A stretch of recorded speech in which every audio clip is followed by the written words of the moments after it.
السلام علیکم ورحمۃ اللہ وبرکاتہ۔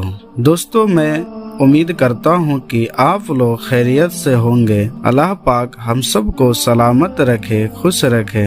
دوستو، میں آپ سب سے ایک گزارش ہے کہ آپ سب نماز نہیں پڑھ رہے ہیں تو آج سے نماز پڑھنا شروع کر دیں، کیونکہ مرنے کے بعد پہلا قبر کے اندر سوال ہوگی، من ربو کا، تمہارا رب کون ہے؟ اس وقت ہمارا نماز ہی کام آئے گی، اسی لیے پہلے سے تیاری کریں۔ چلیے شروع کرتے ہیں۔ بسم اللہ الرحمن الرحیم۔ باب 19، تقریر یا تعلیم کے وقت کسی بری بات پر ناراضگی ظاہر کرنا۔ حدیث نمبر 80، زید بن خالد جوہنی رضی اللہ تعالیٰ عنہ سے روایت ہے کہ نبی صلی اللہ علیہ وسلم سے گری ہوئی چیز کے بارے میں پوچھا گیا تو آپ نے فرمایا، اس کے بندھن یا برتن اور تھیلی کی پہچان رکھ اور 1 سال تک لوگوں میں اس کا اعلان کرتا رہ، پھر اس سے فائدہ اٹھا۔ اس دوران اگر اس کا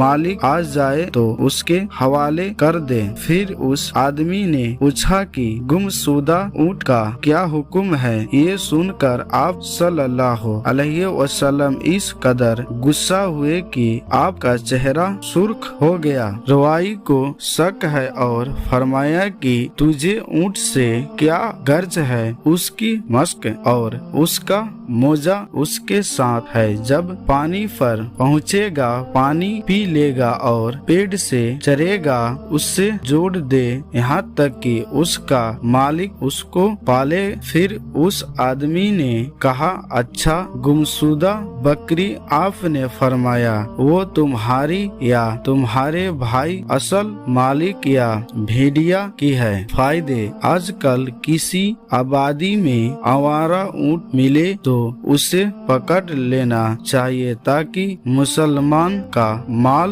محفوظ رہے اور کسی برے آدمی کی بھیٹ نہ چڑھے۔ حدیث نمبر 80، صحیح بخاری۔ السلام علیکم ورحمۃ اللہ وبرکاتہ۔ یہ شروع کرتے ہیں۔ بسم اللہ الرحمن الرحیم۔ ابو موسیٰ انصاری رضی اللہ تعالیٰ عنہ سے روایت ہے، انہوں نے فرمایا کہ ایک بار نبی صلی اللہ علیہ وسلم سے چند ایسی باتیں پوچھی گئی جو آپ کے مزاج کے خلاف تھی۔ جب اس قسم کے سوالات کی آپ کے سامنے تکرار کی گئی تو آپ کو غصہ آیا گیا اور فرمایا، اچھا جو چاہو مجھ سے پوچھو۔ اس پر ایک آدمی نے عرض کیا، میرا باپ کون ہے؟ آپ نے فرمایا، تیرا باپ حذیفہ ہے۔ پھر دوسرے آدمی نے کھڑے ہو کر کہا، یا رسول اللہ صلی اللہ علیہ وسلم، میرا باپ کون ہے؟ آپ نے فرمایا، تیرا باپ سالم ہے جو شیبہ کا غلام ہے۔ پھر جب عمر رضی اللہ تعالیٰ عنہ نے آپ کے چہرے پر غضب کے نشان دیکھتے تو کہنے لگے، اے رسول اللہ صلی اللہ علیہ وسلم، ہم اللہ تعالیٰ کی بارگاہ میں توبہ کرتے ہیں۔ فائدے: معلوم ہوا کہ زیادہ سوالات کے لیے تکلیف اٹھانا ناپسندیدہ عمل ہے۔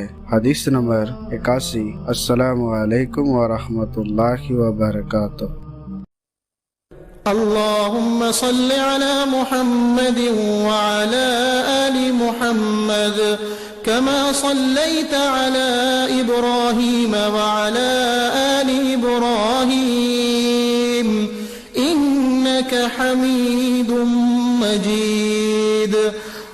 اللهم بارك على محمد وعلى آل محمد كما باركت على إبراهيم وعلى آل إبراهيم إنك حميد مجيد۔